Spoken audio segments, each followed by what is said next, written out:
ایران امریکہ اور اسرائیل کی جنگ میں جو انتشاری ٹولہ ہے، جو فرقہ واریت پھیلا رہے ہیں، جو لوگوں کو سنی شیعہ میں بانٹ رہے ہیں، ان تک یہ میرا پیغام ہے۔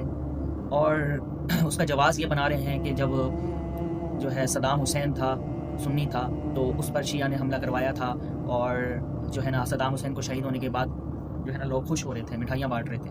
تو you are kind for information, Saddam Hussein جو تھا وہ بہت ظالم شخص تھا۔ اس نے امام حسین علیہ السلام کے روزے میں اور بہت سی مقدس ہستیوں کے روزے مبارک میں حملے کروائے تھے۔ تو کیا آپ کی غیرت گوارت کرتی ہے کہ آپ امام حسین جو نواسۂ رسول صلی اللہ علیہ وسلم تھے، ان کے روزے مبارک پر کوئی ذرا بھی ٹچ کرے تو آپ کہیں کہ نہیں جی وہ بہت اچھا شخص تھا؟ آپ صدام حسین کے بارے میں ذرا ہسٹری پڑھیں، آپ کو پتہ جائے گا کہ وہ کیسی شخصیت تھا۔ تو اس نے جو کیا اس کی وجہ سے شیعہ پر کتنے اٹیک کیے، اس کی وجہ سے انہوں نے اس پر اٹیک کیا اور اسے ختم کروایا۔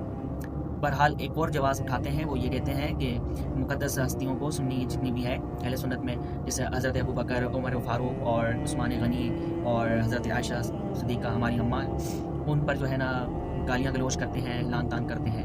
تو یہ بھی سب جھوٹ ہے۔ ایران کی طرف سے باقاعدہ سپریم لیڈر آیت اللہ علی خامنائی کی طرف سے فتویٰ جاری ہوا تھا 2010 کو، یہ آپ ملاحظہ فرمائیے۔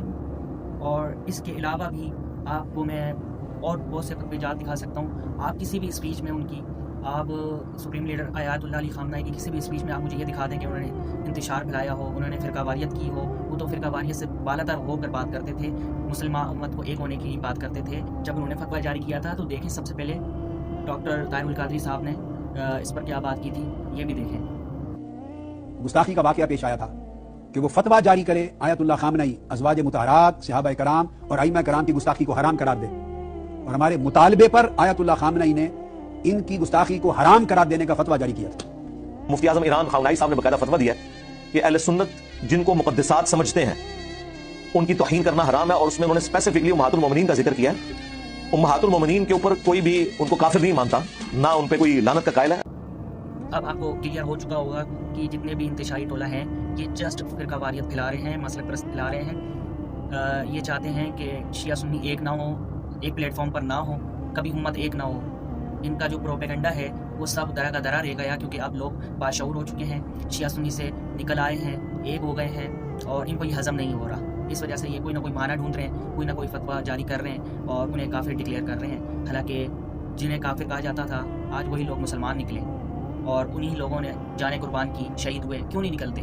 اگر وہ کافر ہیں تو آپ کیوں نہیں نکلتے؟ آپ تو خاموش بیٹھے ہوئے ہیں، آپ صرف ادھر زبانی کلامی اور اسپیچ کر رہے ہیں، تو لوگوں کو بلگرا رہے ہیں۔ آپ نکلیں نا، آپ جنگ کریں نا، آپ کے چلیں ایک ایران ہے نا، 56 ممالک سنی ہے نا، نکلے نا کوئی ایک، ہمت دکھائے۔ کسی نے نہیں دکھائی، جو دکھا رہا ہے اس پہ بھی فتوے کر رہے ہیں، فتوے جاری ہو رہے ہیں۔ اب یہ سب کچھ نہیں چلے گا۔ اب عوام جو ہے باشعور ہو چکی ہے، اب لوگوں کو سب واضح ہو چکا ہے۔ اللہ پاک سے دعا ہے اللہ پاک انہیں ہدایت دے اگر ہدایت کے لائق ہے۔